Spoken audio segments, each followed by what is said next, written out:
त्यानंतर तरुणीने छायाचित्र आणि चित्रफित हटवण्याची मागणी केली असता आरोपीकडे तसे काही नसल्याचं सांगितल्याची माहिती आहे. आपली फसवणूक झाल्याचं लक्षात आल्यानंतर तरुणीने खुलताबाद पोलीस ठाणे येथे तक्रार दाखल केली आणि या प्रकरणाचा पुढील तपास पोलीस निरीक्षक धनंजय फराटेही करत आहेत. 28 फेब्रुवारी रोजी एका 22 वर्षीय पीडित युवतीच्या तक्रारीवरून भारतीय न्याय संहिता कलम 69 म्हणजे लैंगिक अत्याचाराचा गुन्हा दाखल केलेला आहे. या घटनेमध्ये पीडित युवती आणि जो आरोपी प्रियकर आहे ते 6 वर्षापूर्वी छत्रपती संभाजीनगरमध्ये एका कापड दुकानामध्ये सोबत नोकरीला होते. सोबत काम करत असताना त्यांच्यामध्ये ओळख आणि नंतर प्रेमसंबंध निर्माण झाले, परंतु काही कारणानंतर दुरावा आल्यामुळे त्यांच्यातील संपर्क बंद झाला.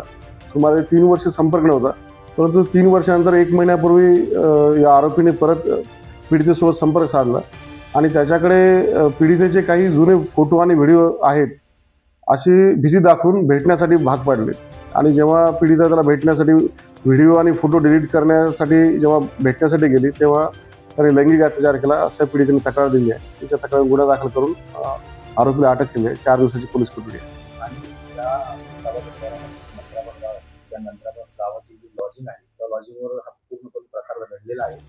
पण जे दोन्ही पीडित होते ते त्या लॉजिंगवर गेल्यानंतर नावनोंदणी आहेत का? नावनोंदणी नसेल तर त्या लॉजिंगवर